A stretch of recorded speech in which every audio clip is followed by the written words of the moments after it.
71 asterisk.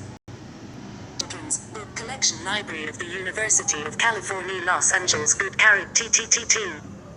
Shoes. 17 Farmer meanwhile was at one time a very rich man.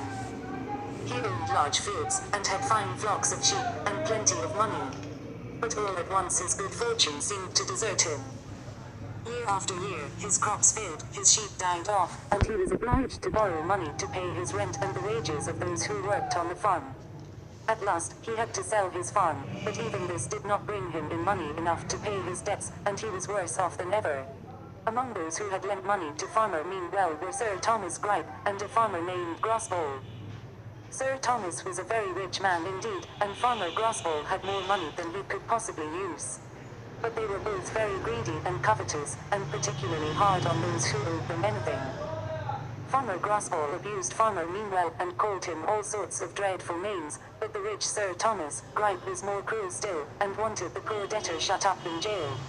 So poor Farmer meanwhile had to hasten from the place where he had lived for so many years, in order to get out of the way of these greedy men. He went to the next village, taking his wife and his 2 little children with him. But though he was free from Gripe and Barbauld, she was not free from trouble and care. He soon fell ill, and when he found himself unable to get food and clothes for his family, he grew worse and soon died. His wife could not bear the loss of her husband, whom she loved so dearly, and in a few days she was dead. The 2 orphan children seemed to be left entirely alone in the world, with no one to look after them, or care for them, but their heavenly Father. They trotted around hand in hand, and the poorer they became the more they clung to each other, poor, ragged, and hungry, enough they were. Tommy had 2 shoes, but Marjorie went barefoot. They had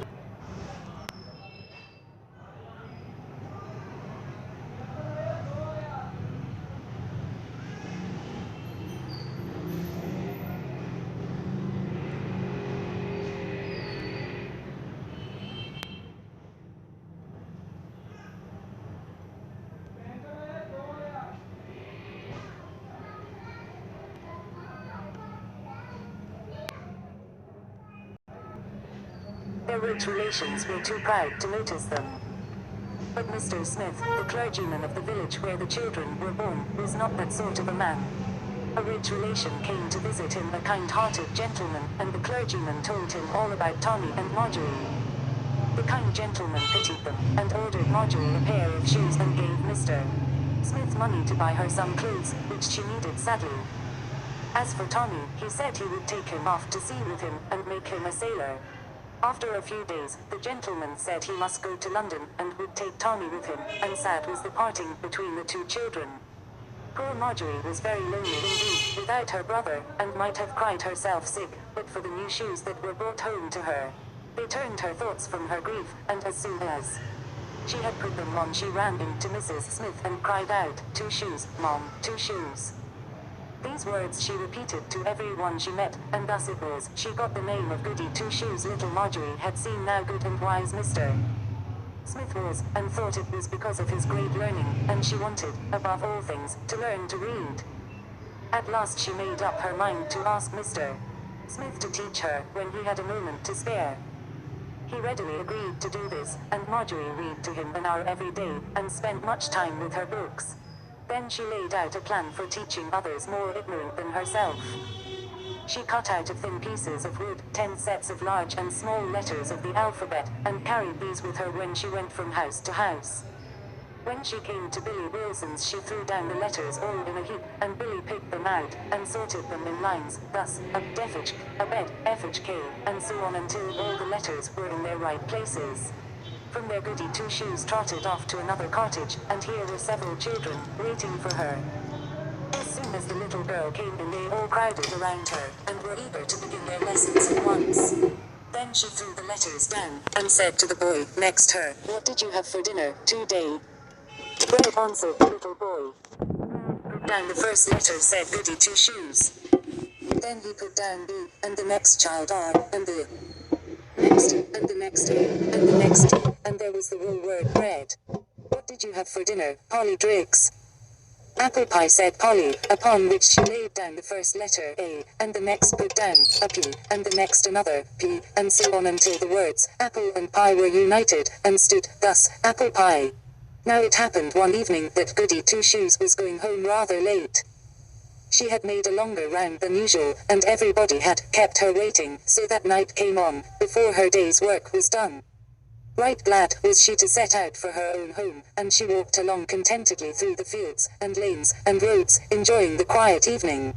The evening was not cool, however, but close and sultry, and betokened a storm. Presently a drop fell on Goody's face. What should she do?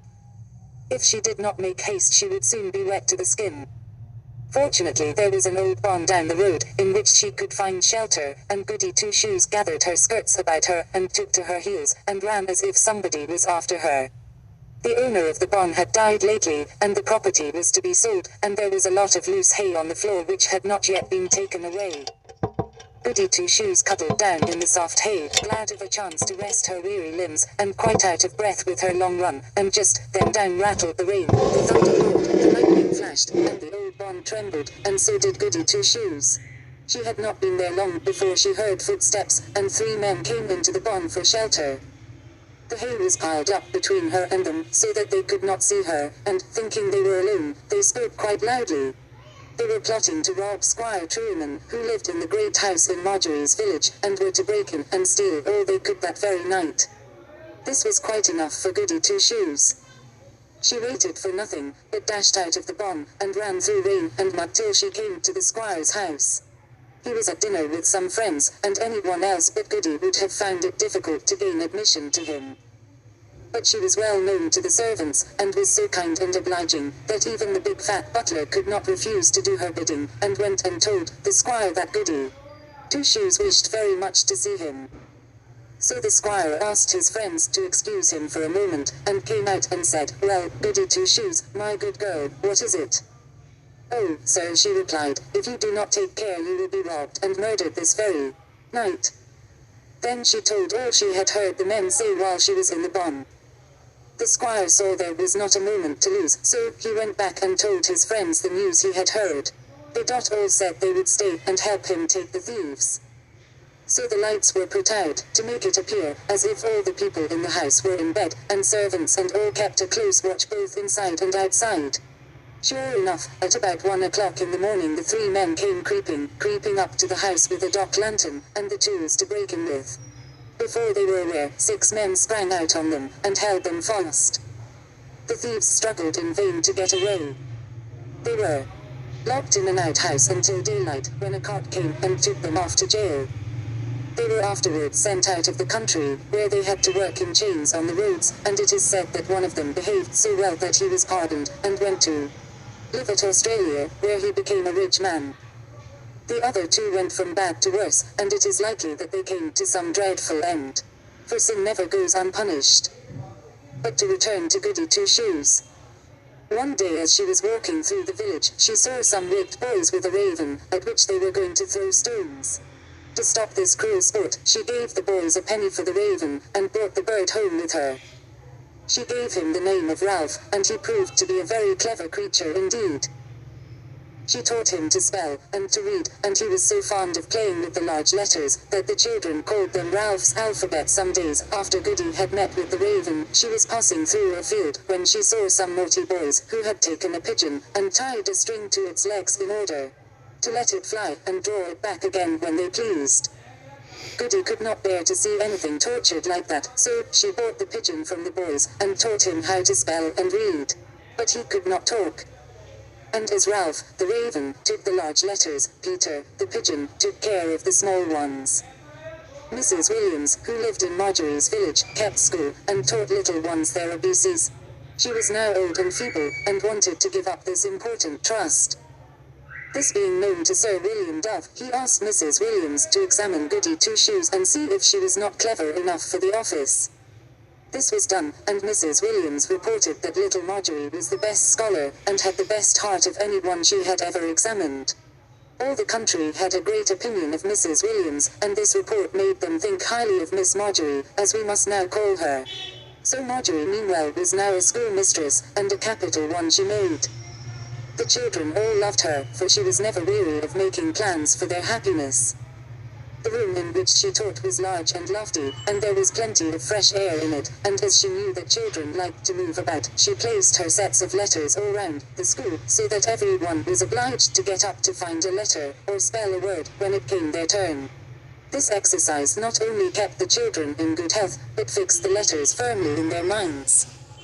The neighbors were very good to her, and one of them made her a present of a little skylark, whose early morning song told the lazy boys and girls that it was time they were out of bed.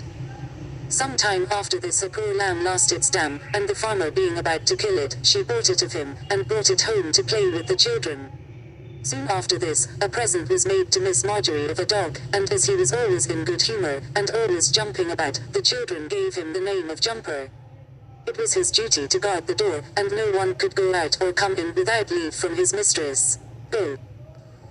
Marjorie was so wise and good that some foolish people accused her of being a witch, and she was taken to court, and tried before the judge. She soon proved that she was a most sensible woman, and Sir Charles Jones was so pleased with her, that he offered her a large sum of money to take care of his family, and educate his daughter. At first she refused, but afterwards went and behaved so well, and was so kind and tender, that Sir Charles would not permit her to leave the house, and soon after made her an offer of marriage. The neighbors came in crowds to the wedding, and all were glad that one who had been such a good girl, and had grown up such a good woman, was to become a grand lady. Just as the clergyman had opened his book, a gentleman, richly dressed, ran into the church, and cried, "Stop! Stop!" A great alarm was felt, especially by the bride and groom, with whom he said he wished to speak privately. Sir Charles stood motionless with surprise, and the bride fainted away in the stranger's arms. For this richly dressed gentleman turned out to be little Tommy Meanwell, who had just come from sea, where he had made a large fortune. Sir Charles and Lady Jones lived very happily together, and the great lady did not forget the children, but was just as good to them as she had always been. She was also kind and good to the poor, and the sick, and a friend to all who were in distress. Her life was a great blessing, and her death, the greatest calamity that ever took place in the neighborhood where she lived, and was known as Goody Two Shoes.